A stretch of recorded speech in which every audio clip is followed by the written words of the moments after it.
You talk about data independent from the applications who produce them. What exactly do you mean? So basically, if you look at data that is produced by an application, then usually you have the application basically looking at one aspect of your life. So if I look at Outlook, for example, then it's basically reflecting my business contacts, whereas if I look at Facebook, then I get the data from my private contacts, so to speak. So what we are thinking of at PTPT is that we converge the data from different sources and basically are better able to model your full picture, your full life. Think of it as a Wikipedia article. So many people are writing one article together. Everybody is bringing in his expertise. And the interesting stuff is that this article is way better than everything a single person can produce. And this is exactly the thinking behind PTPT. Can you give me an example of your automatic data parsing and association? Yeah, sure. I mean, if you look at an email that you receive, then this is really a complex document.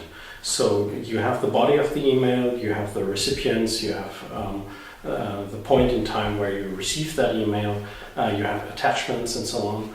And what we do when an email arrives is that we decompose that email to the people that are CC'd, the time that you received that email, the text it contains, and possibly there is a company in it, so that we associate basically that company in the text with the people, companies that you have.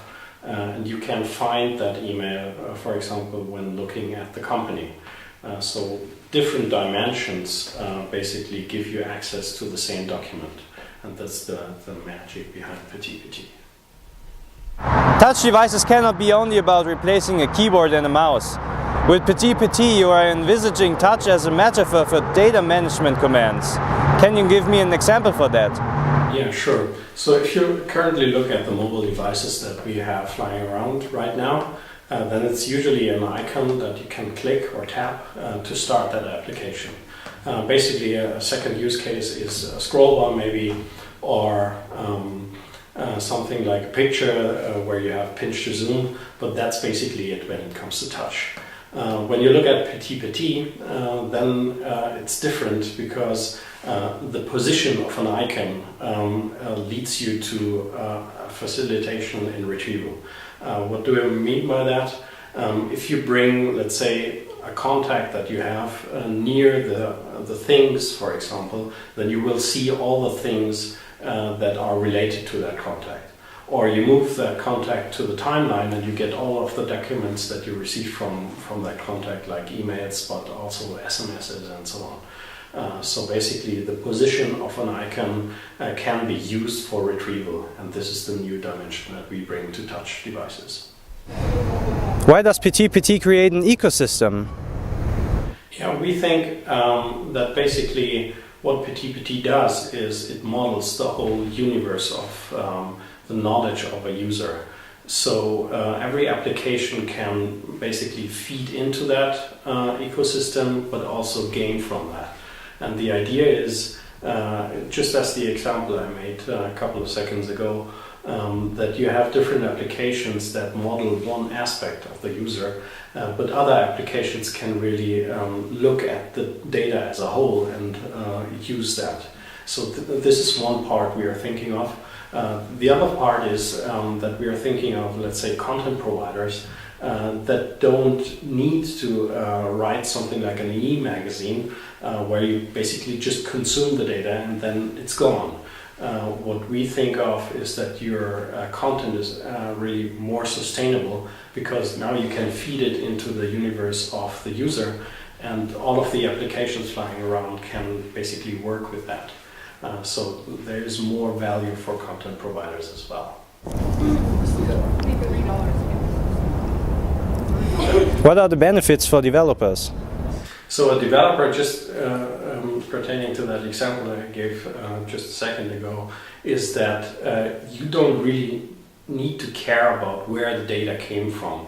And basically, if you have a multitude of applications that build streams from different, let's say, servers or data sources, they all feed into that universe in a very uniform way because it's people, things, places, and time. And every application can consume these data. So for you as a developer, that means that you can get access to more data without the need of writing different import filters for the different sources. When are you going to release PTPT? So we're planning to release PTPT for Android on the 14th of February, which is quite soon. And we will have a beta, so you can register already now on the website, PTPT.de. And we will basically give access to the beta from the 14th on. I hope that people will understand that this is a small company, so if there are lots of people who register, then we will gradually open up the space to people. But we will give support and try hard to improve the software. There will be weekly releases so that we really quickly can adapt to the demand of the beta testers. You help us.